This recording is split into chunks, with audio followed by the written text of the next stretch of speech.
Hola a tots i benvinguts a la història i altres contes. El vídeo d'avui el dedicarem als pobles que major resistència van presentar a la conquesta romana i a la romanització a la península ibèrica, els pobles celtes i celtibèrics. Gens de procedència i llengua indoeuropea, coneixedors de la metal·lúrgia del ferro, que van arribar durant el primer mil·lenni i es van instal·lar en el nord-oest i el centre de la península. Allà anem!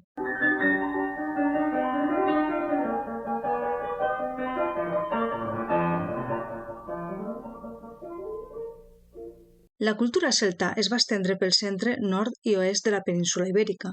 Va ser el fruit de les migracions de gens amb llengües indoeuropees arribades des de les estepes asiàtiques en dues grans onades. La primera d'aquestes onades es va produir al voltant de l'any 1000 abans de Jesucrist, a la fi de l'edat del bronze, i en el cas de la península es va limitar a la zona nord-oriental i estava associada a l'expansió del ritual funerari dels camps d'urnes. La segona onada es va estendre fins al segle VI abans de Jesucrist. Aquests grups es van establir per tota la meitat nord-occidental de la península, les valls de l'Ebre i el Duero i l'altiplà nord des d'on es van expandir cap a la cornisa cantàbrica i la zona de l'actual Galícia, on es relaciona amb la cultura dels castres. Aquests pobles es van mesclar amb les poblacions indígenes, però quasi no van tindre contacte amb els pobles colonitzadors mediterranis, fenicis i grecs. El terme celtíber l'emprem per a referir-nos a aquells pobles celtes en la seva essència, però que pel seu contacte amb els pobles ibers del Mediterrani van assimilar alguns elements de la seva cultura, com l'alfabet, el torn de terrissaire i l'ús de la moneda. En la tradicional divisió que les fonts clàssiques van fer de la península, tots aquests pobles configuraven la meitat celta. El món celta era agrari i rural.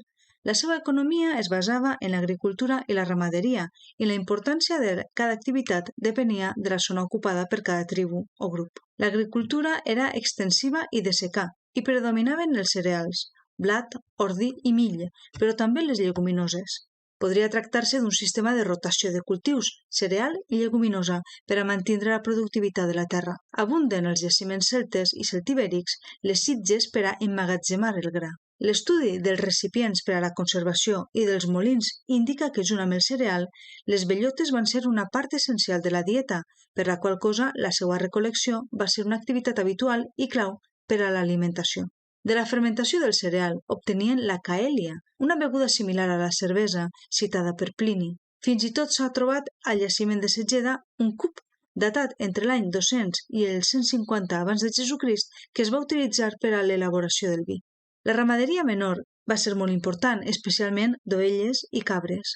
Es debat sobre si es tractava d'una ramaderia de transhumància, tot i que sembla probable, els desplaçaments del bestiar no degueren ser tan llargs com en els temps medievals de la Mesta i es tractaria més bé d'una trasterminància entre les muntanyes i el pla. L'abundància de Tesserae hospitalis sembla indicar l'exercici habitual d'aquesta pràctica en la zona celtibèrica. Menys importància va tindre la ramaderia porcina. Pel que fa a la ramaderia major de menor importància per a la seva economia, van criar vaques i cavalls. La munta d'aquests últims va ser un element important en la jerarquia social, encara que també es van criar per al consum. Les famoses escultures celtibèriques conegudes com verracos són un indici de la importància de l'activitat ramadera per a aquests pobles. Podria tractar-se d'una escultura propiciatòria per a la millora del bestiar, encara que també podrien delimitar zones de pastura. Els més coneguts són els bous de Guisando, a El Tiemblo, província d'Àvila. Com tot bon indoeuropeu, els celtes dominaven la metal·lúrgia del bronze i la del ferro, i aquesta era una de les seues característiques diferencials. Va destacar l'utillatge i les eines que van fabricar i que han sigut la base del treball agrícola, amb algunes aportacions posteriors, fins al segle XIX. Al costat de les eines també van elaborar adorns i armes de gran qualitat, ambdues molt presents en els aixovars funeraris. Van explotar les mines a la zona nord, on abundava l'apreciat estany, amb el qual podien comerciar tant amb els pobles mediterranis com atlàntics, i en menor mesura l'or. De la seva producció artesana hem de destacar la ceràmica i el tèxtil. La ceràmica, decorada amb formes geomètriques i zoomorfes, era de qualitat, però no coneixien el torn, excepte entre els celtibers, que van tindre major contacte amb els pobles del litoral mediterrani. La producció de teixits, principalment de llana, es realitzava a l'àmbit domèstic. En telers s'ha trobat gran quantitat de pesos de telar i fusaioles que testifiquen aquesta activitat. El cuir va ser l'altre gran material utilitzat pels celtes i celtibers. La població estava articulada entorn de castres, que després evolucionaran a oppidum, dels quals depenien altres estructures menors, com aldees o torres defensives per a l'explotació de la terra i el control del territori. Un bon exemple del poblament celta és el oppidum d'Ulaca, pertanyent al poble que les fonts gregues van denominar Betones. Va ser un dels pobles més notables del món celta a la península. Es troba al municipi de Solosancho, a l'actual província d'Àvila. Ulaca s'alça en un monticle a més de 1.400 metres. El seu urbanisme era irregular, adaptant-se al terreny, sense carrers marcats. Destaca la conservació d'un santuari tallat a la roca per a sacrificis i una sauna ritual, citada per Estrabó, que també apareix en altres poblats i castres. Estava fortificat amb muralles de 3 quilòmetres de diàmetre i altres estructures defensives. Al castre de Cogotas van col·locar pedres clavades dempeus a terra per a evitar un atac directe de l'enemic. Els habitatges tenien forma rectangular, amb una senzilla separació entre els espais, una entrada o vestíbul, la zona principal amb la llar, que també s'utilitzava per a dormir, i un rebost o magatzem. Els sòls eren d'argila o terra, segons el terreny. Els murs, d'atovó o tapial, s'alçaven sobre sòcols de pedra i es lluïen amb calç o algeps per a la seva protecció. El sostre se sostenia sobre cabirons de fusta, cobert amb brancatge i argila per impermeabilitzar-lo. La zona nord-oest de la península, l'actual Galícia, i la part occidental d'Astúries, va ser el territori on es va desenvolupar la cultura dels castres. Una cultura celta, però, que presentava algunes diferències respecte a la resta dels pobles indoeuropeus de la península. Aquestes poblacions es relacionen amb les rutes atlàntiques que ja eren importants durant l'edat del ferro. Especialment destacables són les restes dels seus assentaments o castres que donen nom a aquesta cultura. Estaven construïts en altes elevacions del terreny, moltes vegades en promontoris al costat de la mar, i estaven defensats amb muralles i a vegades fossats. Dins dels recintes emmurallats, l'urbanisme no estava definit. Un dels elements més característics d'aquests castres són els habitatges de pedra i planta circular. Els murs de maçoneria sostenien sostres cònics formats per una estructura de fusta recoberta de brancatge i fang. Sorprèn el fet que no s'hagin trobat necròpolis ni cap tipus d'enterrament que ens puga donar una pista del seu ritual funerari. Els celtes no van formar res semblant a un estat o regne, s'organitzaven en clans familiars que s'agrupaven en tribus. Les fonts citen molts pobles, baseus, betons, carpetans, arevacs, celtibers, i també la que ja he mencionat, cultura dels castres. Encara que possiblement es tractava de pobles més igualitaris que els ibers, existia una jerarquització social visible als aixovars funeraris. Els aixovars més rics pertanyen a una casta guerrera, els caps o cabdills de les tribus, soterrats amb les seues armes i els arnesos dels cavalls. Un segon estrat el formen els guerrers, i a la base de la piràmide trobem els llauradors, soterrats amb escassos aixovars o sense ells.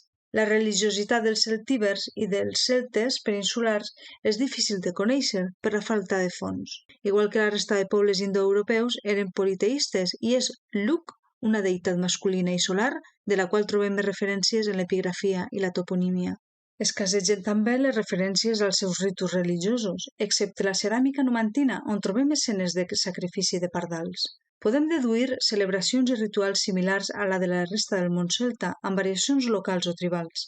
Aquests ritus estaven relacionats amb el culte solar i els cicles lunars, cerimònies en honor als déus, així com sacrificis d'animals i ofrenes votives. També realitzaven rituals d'endevinació per a conèixer el futur i prendre decisions importants. Aquests cultes se celebraven a l'aire lliure, en llocs naturals d'especial importància.